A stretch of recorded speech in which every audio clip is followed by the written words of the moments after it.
Oke, terima kasih semuanya yang sudah hadir di malam hari ini. Dan terima kasih juga saya sampaikan kepada terkhususnya untuk admin Bisa AI yang sudah memberikan kesempatan pada hari ini. Selamat malam dan salam sejahtera untuk kita semuanya. Sebelumnya ada baiknya saya memperkenalkan terlebih dahulu siapa saya agar lebih memperjelas identitas saya begitu kira-kira. Oke, nama saya Niko Surantopinom. Saya asli dari Medan, asal saya juga dari Medan. Saya kuliah di kampus Universitas Negeri Medan, tepatnya pada prodi Ilmu Ekonomi Pembangunan. Dan juga saya pada saat ini sedang melakukan kegiatan MSIB, tepatnya di program Studi Independen Hustler Bisa AI Academy. Oke, langsung saja. Pada hari ini saya akan membawakan judul webinar dan semoga tidak membosankan untuk teman-teman yang sebagai audiens dalam mendengarkan. Saya paparkan materi tentang mempresentasikan diri Anda, bukan sekedar ide Anda. Dan jika ada nanti hal-hal yang tidak dimengerti, mohon dimaafkan, mungkin karena keterbatasan ilmu saya. Oke, langsung saja masuk ke CV.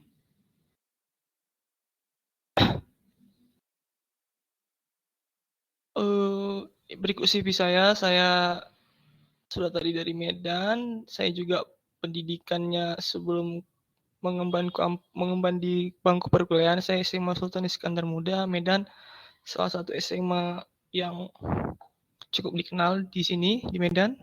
Dan juga saya memiliki beberapa pengalaman organisasi, ada juga di Hima Ilmu Ekonomi, juga ada di staf divisi di Genbi, salah satu organisasi award di scholarship Bank Indonesia. Dan saya juga ikut senat mahasiswa, juga sekarang ikut senat mahasiswa juga, dan NGO kita mengabdi Medan dan juga magang di beberapa tempat, sebelumnya magang di Pujon Muda Kementerian Sosial. Oke, langsung saja kita masuk ke materi. Yang pertama itu kita pahami terlebih dahulu tentang pitching. Di era industri 4.0, pitching ini merupakan salah satu keterampilan yang dibutuhkan, apalagi jika kita ingin mengembangkan sebuah startup yang kita miliki bersama teman, tapi didukung oleh kreativitas dan pola pikir yang inovatif. Jadi, tidak heran jika semakin banyak startup yang muncul dan berkembang. Akan tetapi, dalam berwirausaha dan membangun startup, para entrepreneur sering kali dihadapkan pada kebutuhan modal yang nggak tercukupi. Salah satu solusi menjawab masalah tersebut, ya melalui pitching. Untuk mendapatkan investor yang mau menanamkan modalnya. Jujur sebelumnya saya belum pernah yang namanya pitching startup, tapi saya pernah juga pitching dalam bentuk kewirausahaan, dalam bentuk PKM. Pas di semester 3 sebelum corona, untuk menambah CV saya begitu kira-kira. Tapi sebenarnya hampir-hampir mirip dengan yang namanya pitching startup, tapi kalau startup kan dia lebih ke teknologinya, tapi kalau kewirausahaannya kan terkait susunan anggaran ataupun laporan apa yang mau digunakan dana ini, gitu sih kira-kira. Oke, lanjut. Pada dasarnya pitching ini kan dapat diartikan sebagai presentasi bisnis pada pendana modal atau investor yang memiliki potensial. Pitching ini ya dilakukan karena adanya kebutuhan akan sumber daya. Sumber daya yang tidak selalu berkaitan dengan sumber pendanaan atau modal. Selain mendapatkan modal, pitching ini sering dilakukan untuk menjalin relasi yang potensial, dalam artian menggait orang-orang yang bisa bukan sekedar menanamkan modal, tapi bisa, mempromosikan startup ataupun usaha-usaha yang kita yang kita pitching gitu kira-kira.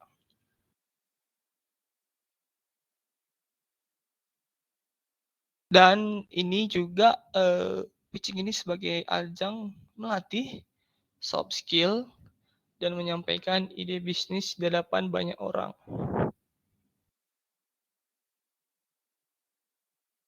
Oke, pitching ini mungkin sebelumnya ya, saya, masuk ke definisi terlebih dahulu. Pitching ini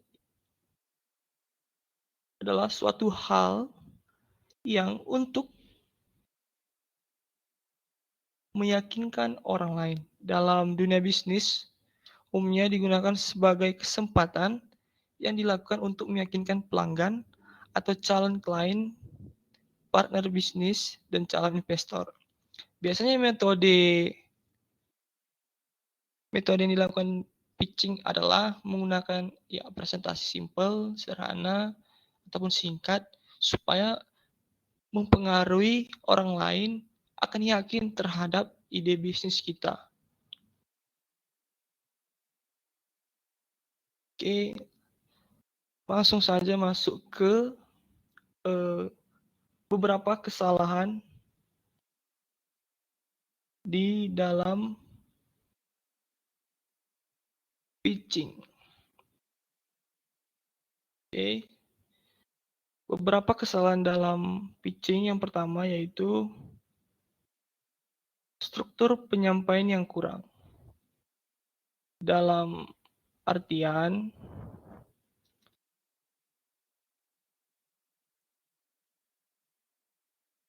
ini?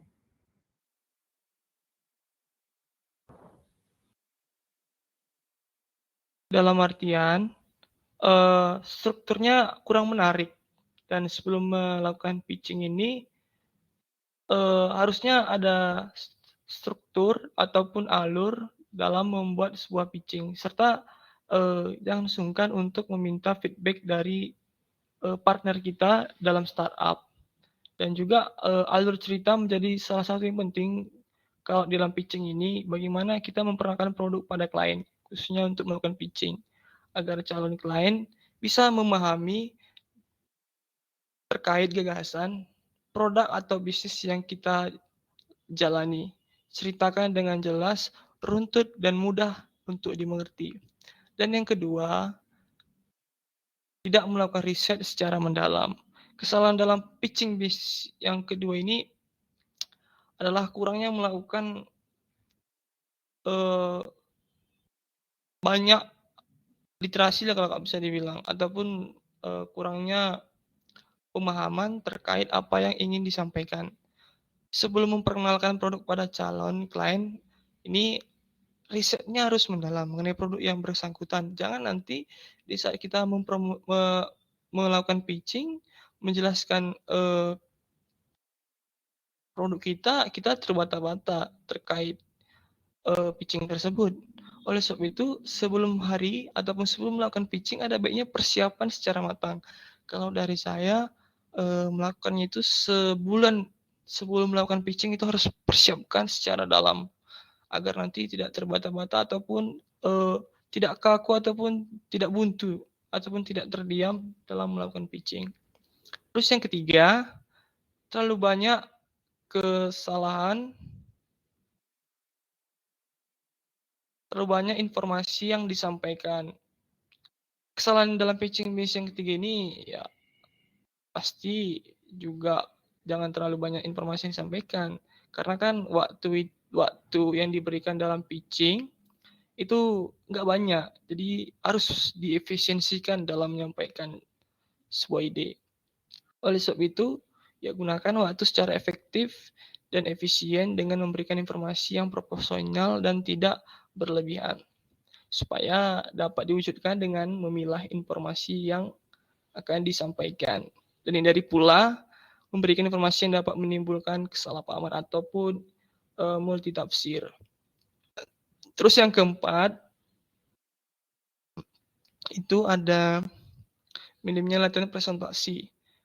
Kesalahan empat ini ya mungkin sering juga dialami para entrepreneur ataupun startup yang ingin melakukan pitching, ya karena mereka menganggap sepele terhadap yang mereka lakukan. Karena kurang berlatih pun ini berpengaruh besar terhadap pitching yang dilakukan. Jika sudah latihan sebelumnya, ya mungkin akan terbiasa berbicara di hadapan banyak orang tanpa rasa canggung dan lebih luas dan bisa menguasai presentasi yang audiensnya mungkin bisa membuat produk yang kita sampaikan itu tertarik ataupun ide-ide yang kita paparkan itu tertarik. Oke, lanjut. Masuk ke tips melakukan pitching. Jadi di tips melakukan pitching ini mungkin akan saya sampaikan juga mengenai bagaimana cara kita itu mempromosikan diri kita bukan hanya sekedar ide kita. Jadi orang itu juga tertarik dengan ide-ide bukan hanya tertarik dengan ide kita, tapi tertarik dengan kita.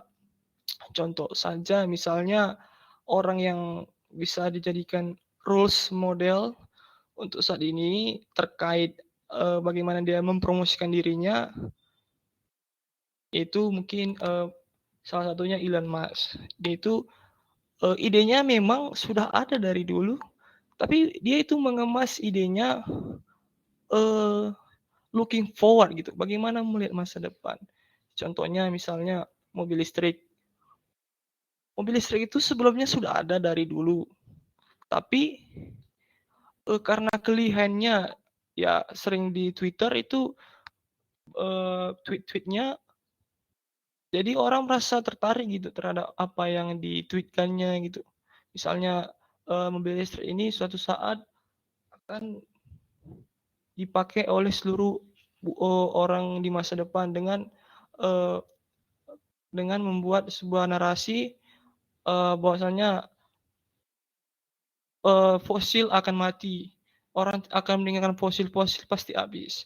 Dan terus ada lagi misalnya ke Mars gitu, bahwasanya dunia ini sulit untuk diubah karena terlalu banyak eee, polusi-polusi atau kebijakan-kebijakan yang memang tiap-tiap berbeda di negara. Jadi dia membuat eee, solusi pergi ke Mars. Jadi dia mengemas sebuah narasi bahwasanya Mars adalah tujuan selanjutnya manusia. Padahal ya memang banyak yang meragukan, tapi dengan narasi yang disampaikannya hampir banyak orang yang percaya terhadap dia. Oke, langsung saja masuk ke tips melakukan pitching. Yang pertama itu eee, ketahui masalah calon klien. Eee, Melakukan pitching yang pertama sekaligus yang utama adalah ketahui kebutuhan ekspektasi dan masalah yang dihadapi oleh calon klien. Dengan mengetahui hal tersebut, materi pitching yang dibuat tentu lebih tepat sasaran. Contohnya gini, misalnya calon klien ini yang kita tuju orang yang care terhadap masalah climate change. Ya mungkin startup kalian itu ibaratnya tentang jualan jualan makanan, tapi bagaimana mengurangi namanya sampah. Contohnya makanan, kalau tidak salah kemarin itu di Medan ada eee, teh teh Thai tea dengan menggunakan botol dan pipet dari rumput laut. Itu menurut saya jika dilakukan pitching dengan dikemas dengan sebaik-baiknya dengan menggunakan narasi yang baik dan dituju ke investor yang care terhadap climate change, mungkin akan tertarik gitu. Dan saya yakin jika disampaikan dengan baik, mungkin calon klien ini akan setuju ataupun langsung ACC lah terhadap startup ataupun ide yang disampaikan, begitu kira-kira. Terus yang kedua itu buat dirimu lebih dekat dengan calon klien. Dalam artian kamu itu sebelumnya harus riset apa sih yang menjadikan apa sih yang diminati oleh ataupun hobi dari para klien ini ataupun topik yang cocok atau topik yang bisa diselip-selipkan untuk lebih tertarik terhadap kita. Misalnya klien ini orangnya suka hobi bola. Mungkin bisa jadi kita bawa misalnya nama Messi suka ini, suka itu, ataupun ya Manchester United ataupun Chelsea. Ya, mungkin dia bisa tertarik ataupun oh, rupanya calon startup yang akan saya investasi ini rupanya suka dengan bola. Jadi obrolannya pun nanti semakin lancar begitu kira-kira. Terus yang ketiga itu jangan lupa lakukan persiapan teknis. Sebab berbagai hal teknis ini biasanya sering dilupakan. Padahal hal tersebut adalah suatu yang krusial, yang penting untuk diingat. Nah, oleh sebab itu, semua pastikan dokumen ataupun hal-hal yang perlu disampaikan seperti ibaratnya nanti presentasinya dalam daring, ya harus persiapkan jaringan yang baik ataupun baterai ataupun listrik untuk menghidupkan ya mungkin laptop kita ataupun modem kita begitu kira-kira. Terus yang keempat itu buka dengan hal yang menarik. Jika akan memulai presentasi pitching ke calon klien, pastikan dulu selalu memulainya dengan hal yang menarik. Sebagai contoh, ya tunjukkan data statistik yang mengejutkan atau kisah lucu yang menggelitik. Setelah berhasil mendapat perhatian mereka, saatnya tampil dengan menjual unique value proposition. Ya, contohnya misalnya investor ini orangnya care terhadap climate change, ya mungkin hal yang menarik yang kita paparkan terlebih dahulu, misalnya data-data, ibaratnya gini, pada tahun 2021 ternyata penggunaan kertas yang kita gadang-gadang akan berkurang di tengah pandemi ini, ternyata jumlah penggunaannya tidak turun secara drastis, bahkan cenderung stagnan. Ya, hal seperti itu yang membuat pasti beliau merasa tercengang, masa penggunaan kertas itu tidak menurun, padahal pandemi begini kan orang-orang jarang keluar, mungkin begitu kira-kira. Terus yang kelima itu menggunakan unique value proposition milikmu. Ya, tips yang kelima ini adalah satu yang berguna ya. UVP ini suatu bentuk penjelasan ya pernyataan ataupun detail tentang hal yang membuat produkmu milikmu berbeda dengan produk lainnya. Dengan memanfaatkan UVP ini ya kamu bisa menarik perhatian calon klien agar tidak berpaling ke arah kompetitor gitu. Contohnya gini, kamu itu punya startup misalnya pengepul sampah. Apa yang jadi pembeda kamu dari startup pengepul sampah? Misalnya pengepul sampah itu nggak menarik yang namanya misalnya nggak mengambil yang namanya minyak makan atau minyak curah yang bekas gitu ataupun minyak jelantah gitu, nggak diambil mereka. Ya mungkin karena mereka nggak punya kemampuan atau kapabilitas untuk itu, ya kamu langsung bilang aja kamu ambil itu. Karena saya rasa ya orang-orang di sekarang ini tidak tahu bahwasannya minyak-minyak yang jelantah itu bisa dijadikan contohnya ataupun biodiesel gitu. B30, B20 gitu. Terus yang keenam, Sampaikan ide dan informasi yang jelas. Di sini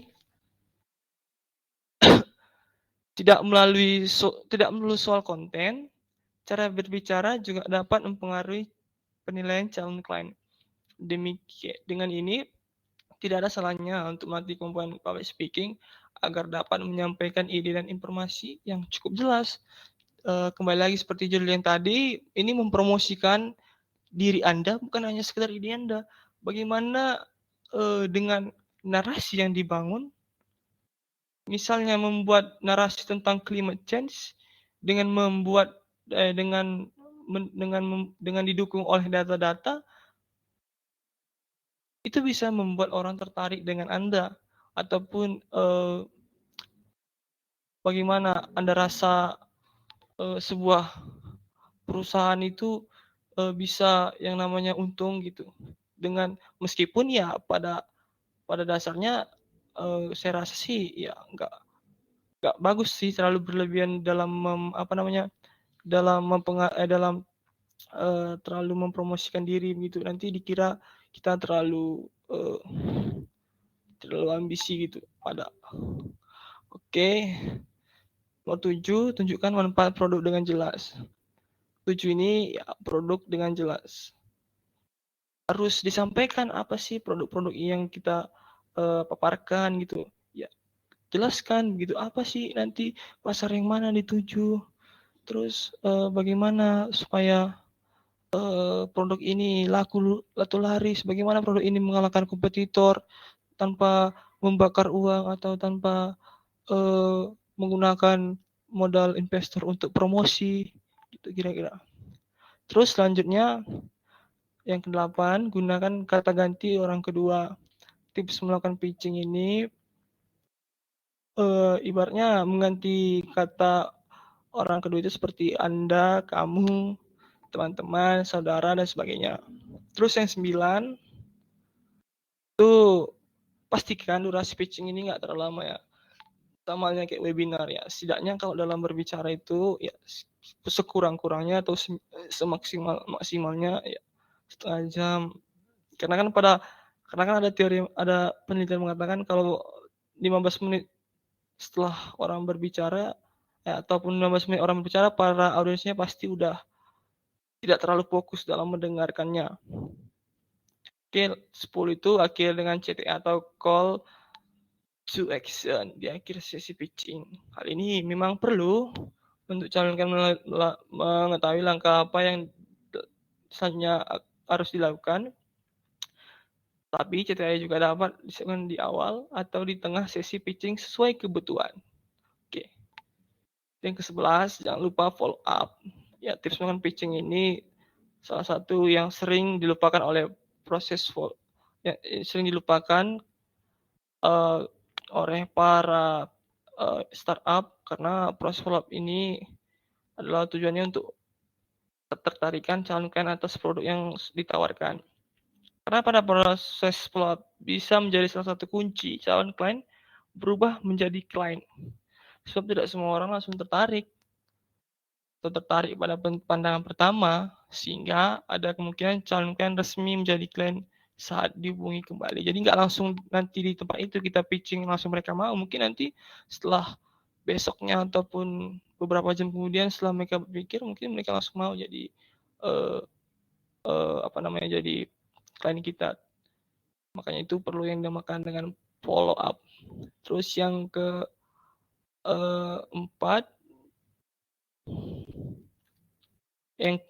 materi selanjutnya ada pitch deck. Pitch deck ini adalah pesan singkat yang menjelaskan gambar umum mengenai rencana bisnis milikmu. Melalui pitch deck ini, kamu berkesempatan untuk menjelaskan seperti apa produkmu kepada calon investor dan membuat mereka tertarik untuk memberikan pendanaan. Ya, di selain tidak hanya untuk menjelaskan produk, pitch deck ini juga dapat digunakan untuk menjelaskan rencana bisnis saat bertemu dengan perusahaan lain atau bekerja sama atau pihak lain yang menjadi calon co-founder. Oke, terus ada konten wajib dalam pitch deck.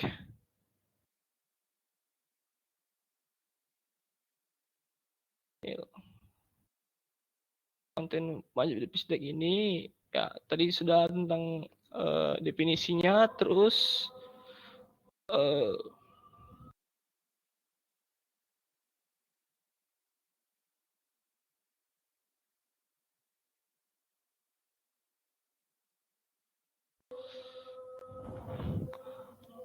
sebelumnya admin boleh nggak selama 10 menit di jeda sebentar karena ada suara azan di wilayah Medan. Tak bisa.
Baiklah, maaf tadi jeda sebentar. Baiklah, akan saya lanjutkan kembali. Oke, materi yang selanjutnya yaitu tentang konten menarik dalam menjadikan pitch deck potensial untuk menarik perhatian itu. Yang pertama adalah tampilan yang sederhana. Ya, saat menjelaskan mengenai startup kita, ya harus kita paparkan secara sederhana dengan baik. Bagaimana tidak terlalu ribet dan tidak terlalu bertele-tele. Dan yang kedua itu meyakinkan, harus bisa meyakinkan calon klien itu agar menjadi klien kita nantinya. Dan yang ketiga yaitu tujuan bisnis yang realistis untuk dijalankan, ya harus sesuai dengan realistis ataupun kemampuan dari startup itu, bagaimana nanti mendapatkan pendanaan. Ya, pastinya nanti investor itu menuntut startup itu akan terus berkembang.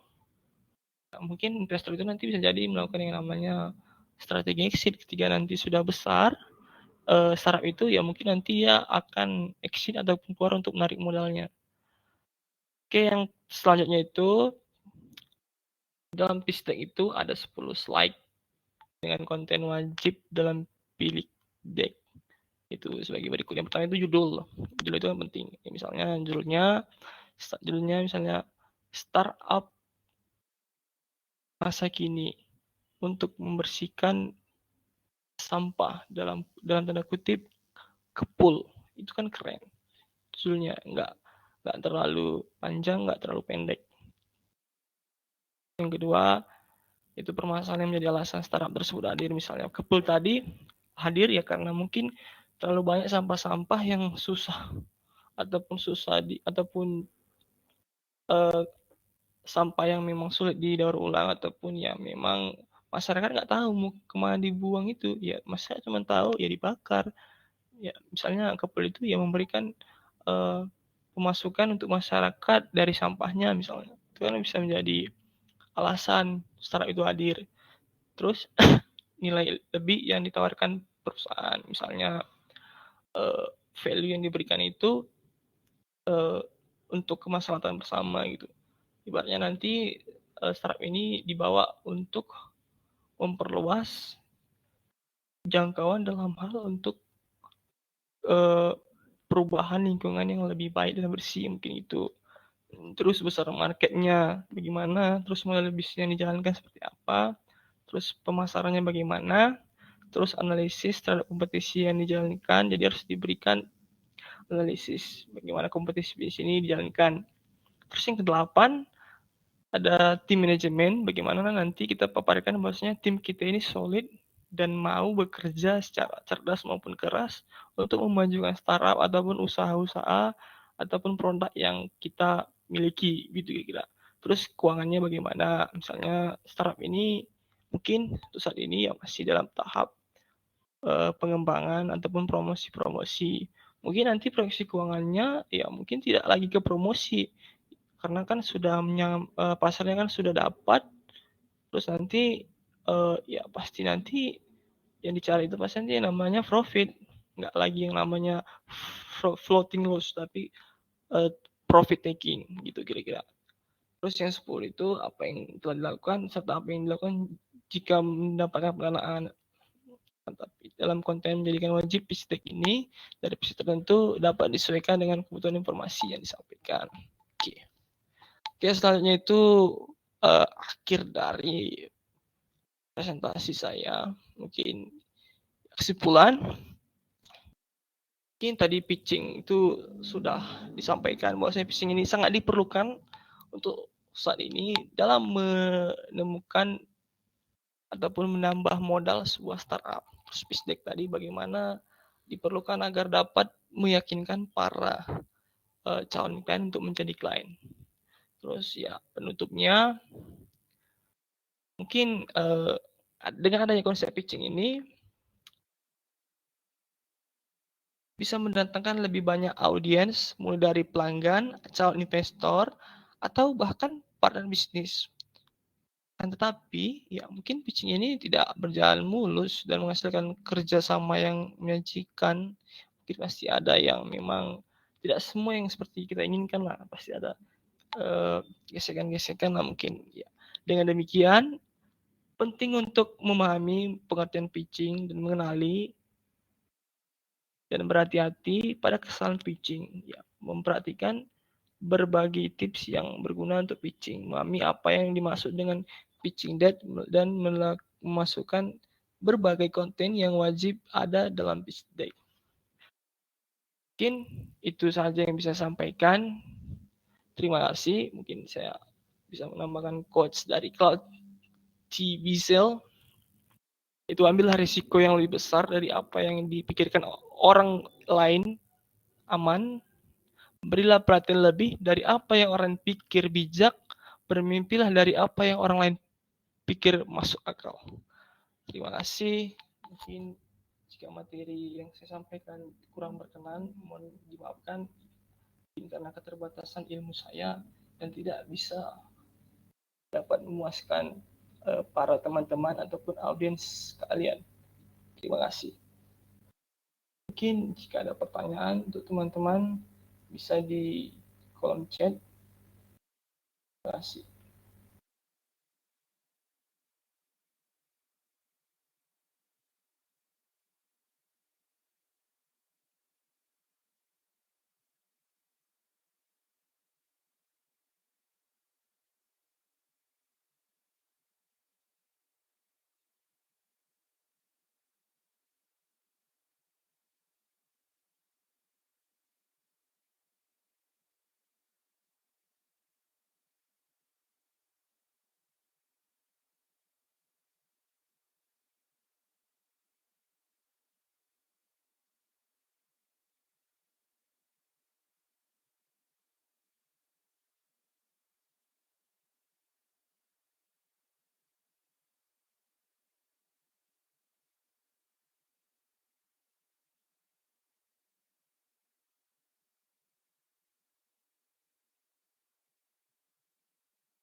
Baik, terima kasih, Ainur Roma atas pertanyaannya. Pertanyaannya adalah cara agar bisa pede saat presentasi di depan investor gimana ya? Mungkin ada tips and trik. Terima kasih atas pertanyaannya. Saya jawab sesuai dengan kemampuan saya dan maafkan jika kurang kurang ya kurang apa namanya kurang pas nanti. Pertama itu mungkin saya punya rules ya ataupun role model kalau untuk yang namanya mempersiapkan untuk presentasi itu Steve Jobs itu beliau itu membutuhkan waktu yang sangat lama dalam mempresentasikan uh, sebuah produk ya misalnya iPad ataupun iPad lah maksudnya iPhone lah waktu beliau masih hidup lah ya. Beliau itu sebelum melakukan presentasi itu beliau itu udah persiapan itu sekitar 1 bulan lebih ataupun 3 minggu ataupun 2 minggu lah di sekitaran situ.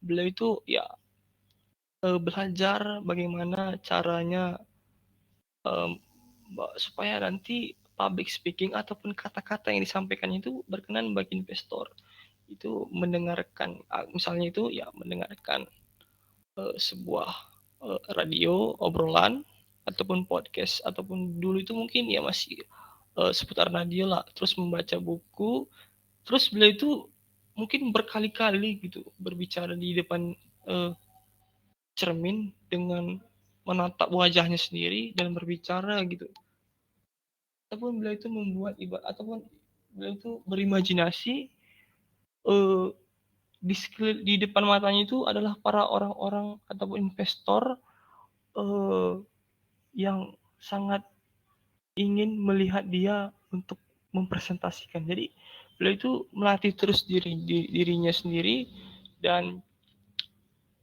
tak lupa juga dia apa namanya mengisi isi kepalanya gitu bilang dengan membaca, dengan mendengar yang namanya obrolan gitu, terus melihat yang namanya eh, presentasi-presentasi sebelumnya, ataupun misalnya nanti jika tidak ingin gugup ya beliau itu melakukan treatment-treatment gitu ibaratnya tarik nafas, relaksasi supaya nanti dalam penyampaian kepada investor itu tidak gugup dan tidak kaku.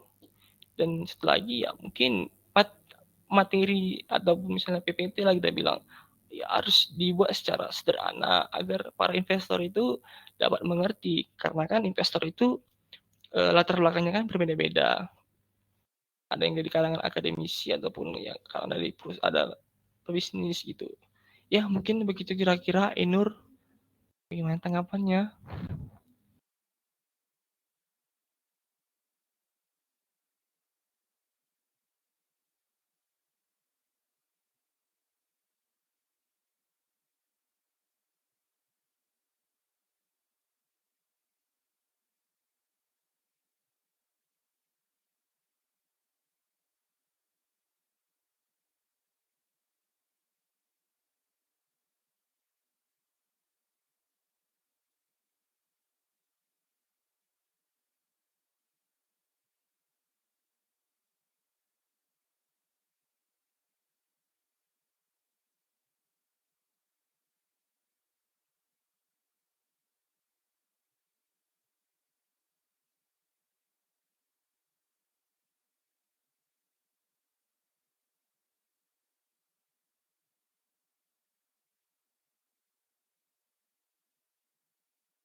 Oke, baiklah. Terima kasih kepada saudari Aini Roma telah menerima jawaban saya. Mungkin adakah teman yang ingin mempertanyakan ataupun ingin menanyakan tentang materi yang ada pada hari ini. Saya berikan waktu beberapa menit lagi. Ya, mungkin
Baiklah, jika tidak ada yang ingin bertanya lagi, ya mungkin karena waktu sudah mulai menunjukkan larut malam, mungkin lebih materi ini saya akhiri.